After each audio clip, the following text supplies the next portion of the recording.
The general of the Atlas military, James Ironwood, and his chosen protector of Mantle, Penny Polendina. Both of these two have worked hard to defend both the people of Atlas and of Mantle, but as the events of Volume 7 played out leading up to the finale, these two don't exactly see eye to eye anymore, and honestly may end up clashing come Volume 8 depending on how things play out.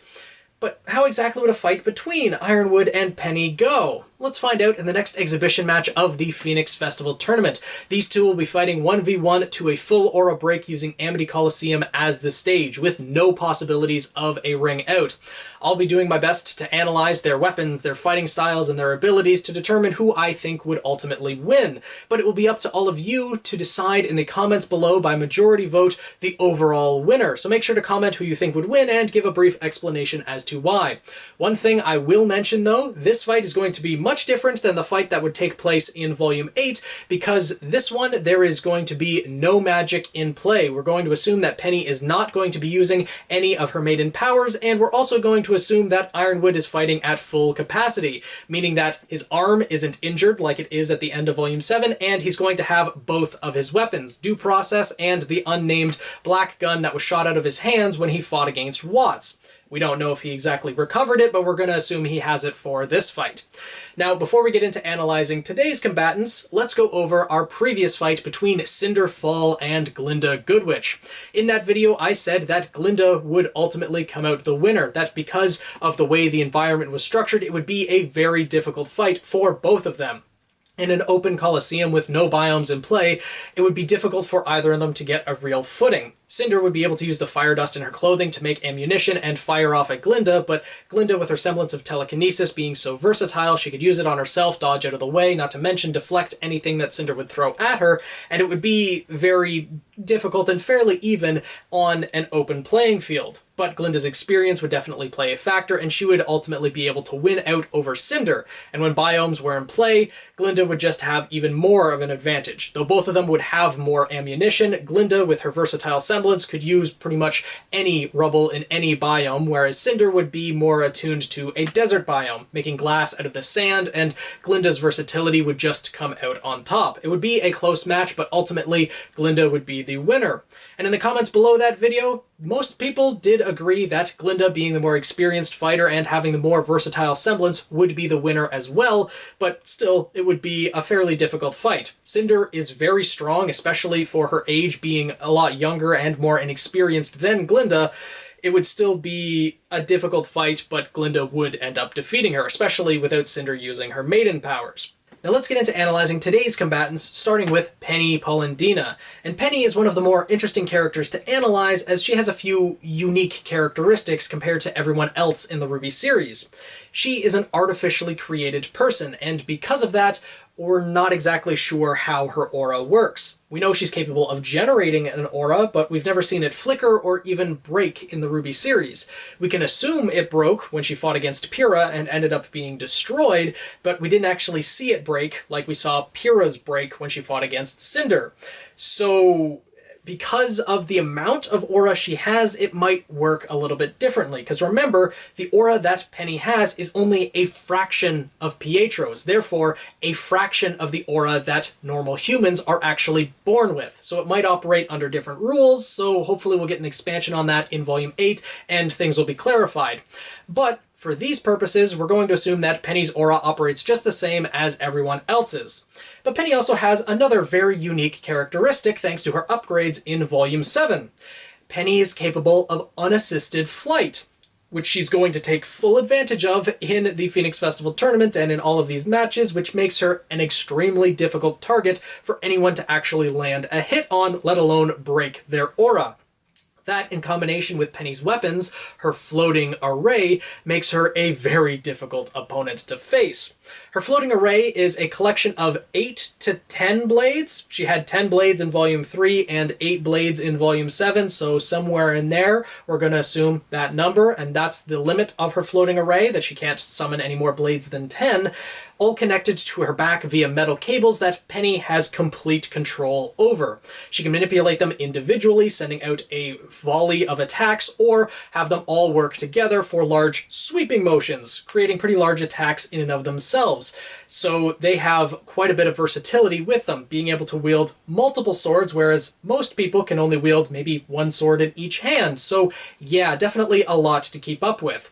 Though there is one inherent flaw with the floating array, if Penny does send them all out at once, if they are lodged in an object, that object, if it's moved, Penny can be flung with them, or if someone is able to get past all of the blades, then they can attack Penny directly. So far, we've only seen Penny fight with her floating array, so she may not actually be capable of hand-to-hand combat, though she did charge at Cinder in her fight in the finale of Volume 7, and did clash with her hands.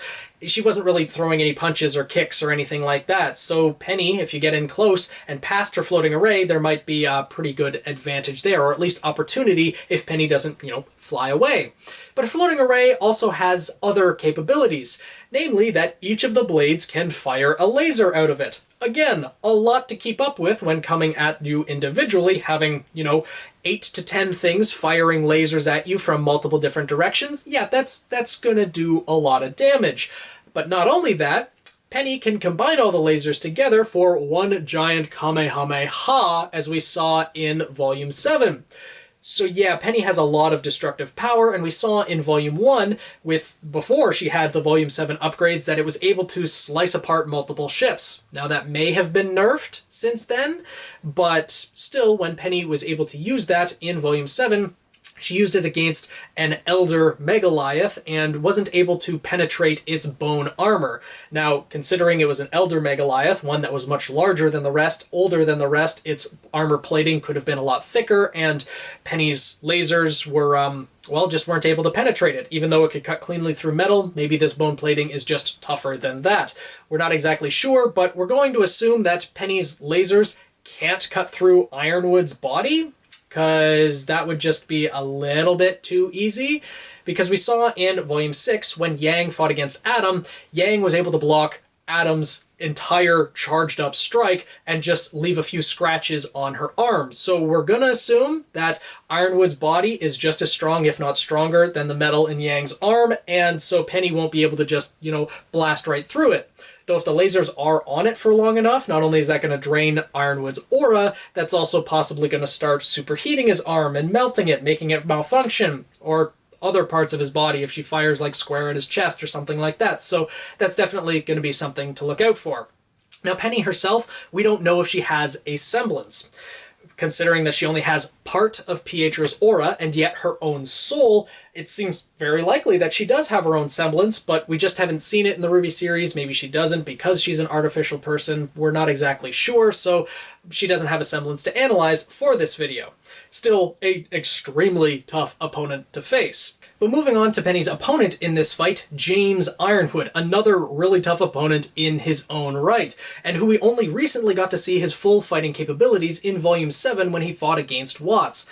And even then, it may not have been his full fighting capabilities because we still don't know his semblance. Hopefully it'll be revealed in Volume 8, but until then, it won't actually play a factor in this fight. Regardless though, Ironwood is definitely a force to be reckoned with, very skilled in hand-to-hand combat, and considering that his body is half made out of metal, those punches land quite a bit harder, I would assume, than just regular flesh and bone. And we know he's very skilled in military combat, which we saw when he fought against Watts. He was able to land quite a few hits against Watts, and Watts was able to land a few hits against him, so Watts definitely had some training, but Ironwood, close combat, is probably someone you don't want to mess with. But his true versatility in battle comes to his weapons.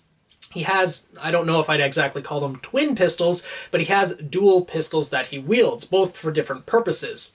The one on his right side is Due Process, a pistol that fires dust-charged rounds that have quite the impact. This is the only pistol that we saw him use in Volume 3, but just a single shot from Due Process was able to take out multiple Atlesian knights that were surrounding him, so yeah, it has quite the punch. And when I say dust-charged rounds, it's not firing electric dust or fire dust or anything like that, though I think they are accelerated by wind dust considering how much impact they actually have.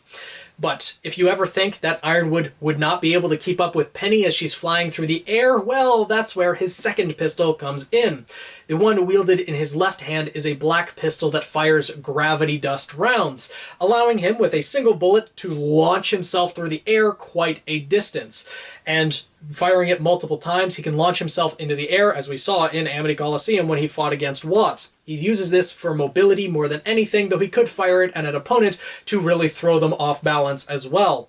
Definitely a very versatile weapon, allowing him to dodge out of the way very quickly and regain his balance if he is ever thrown off balance. He can use this in so many different ways in combination with his due process, being able to dodge around, get the proper angle on an opponent, and then fire at them. He's going to be a very tricky opponent to not only hit, similar to Penny, but also packs quite a punch as well. That's why I think these two are a perfect match for one another. And another caveat I'm going to mention, we're going to assume that Ironwood has brought multiple cartridges of rounds so that he's not just going to run out of bullets like he did with his fight against Watts. I don't know why either of them, Watts and Ironwood, didn't bring more rounds with them.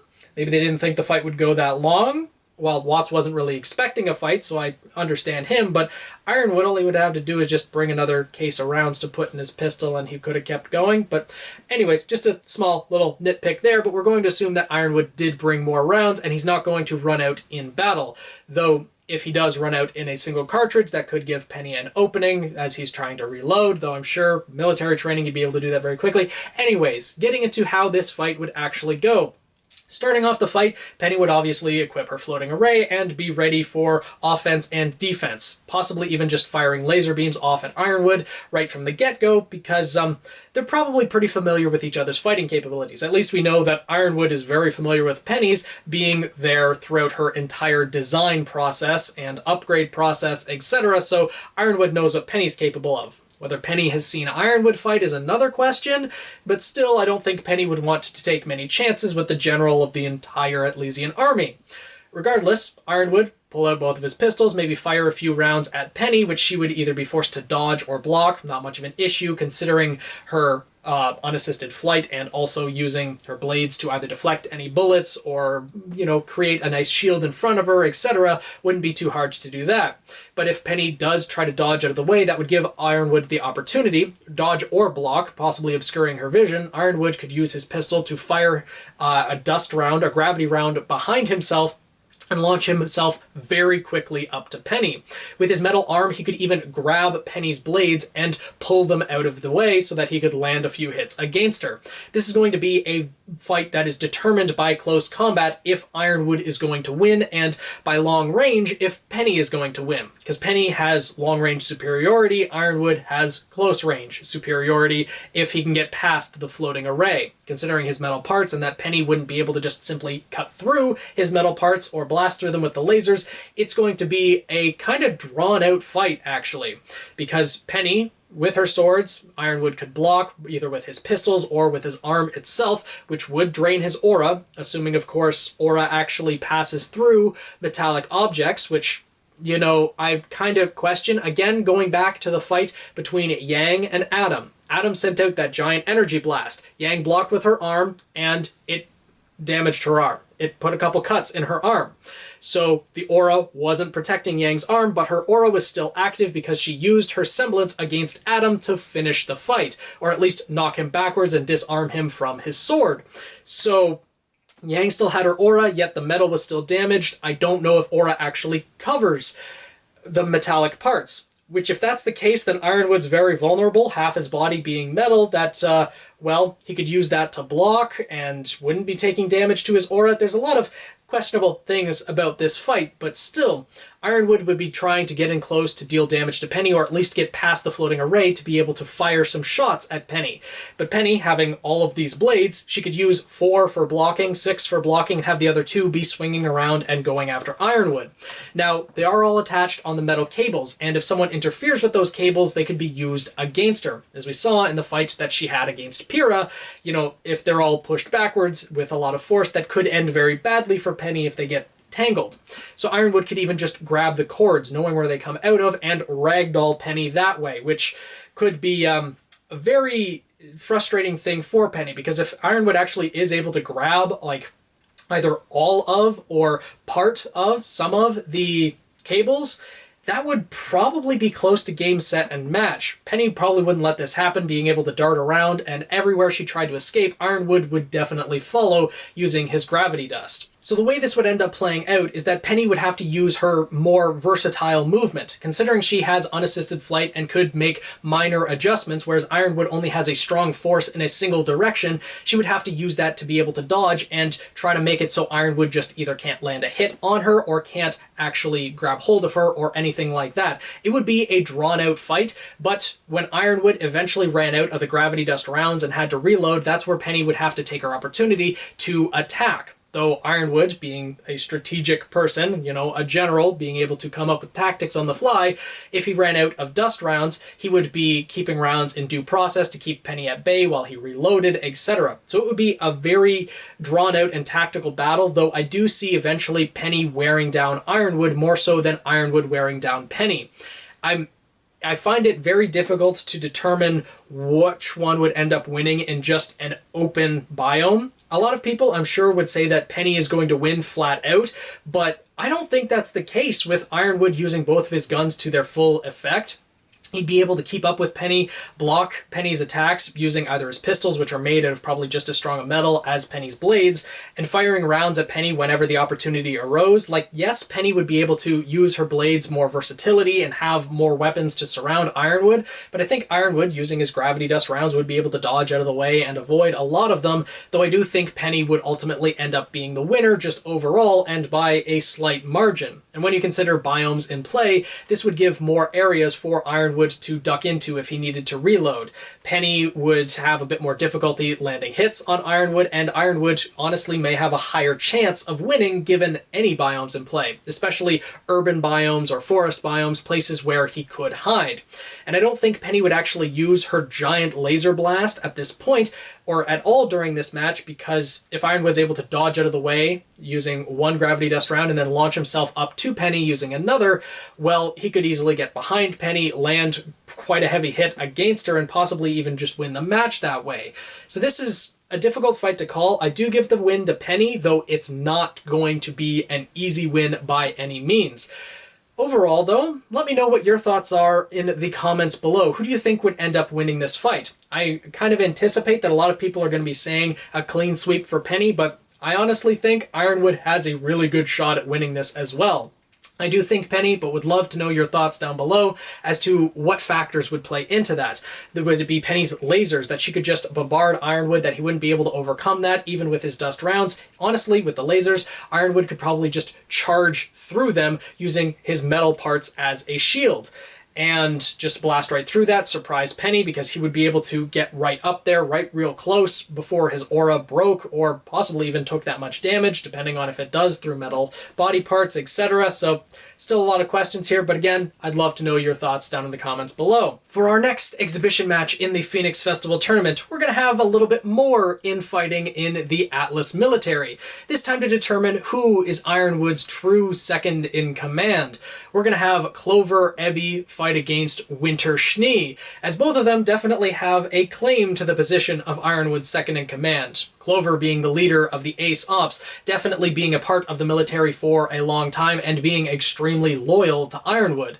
But the same could also be said for Winter, maybe not as part of the military for as long, but definitely always at Ironwood's side, and especially being chosen as the next Winter Maiden, though that didn't quite work out, definitely has a claim to the role and a lot of clout in the military as well. Overall, let me know your thoughts down in the comments below about this fight and if you're looking forward to the next one. And if you did enjoy this video, want to see more RWBY content, etc., make sure to subscribe, join the Guild of the Eternal Flame, tweet me at PhoenixKnight7, join our Discord server, and I'll see you guys in the next video.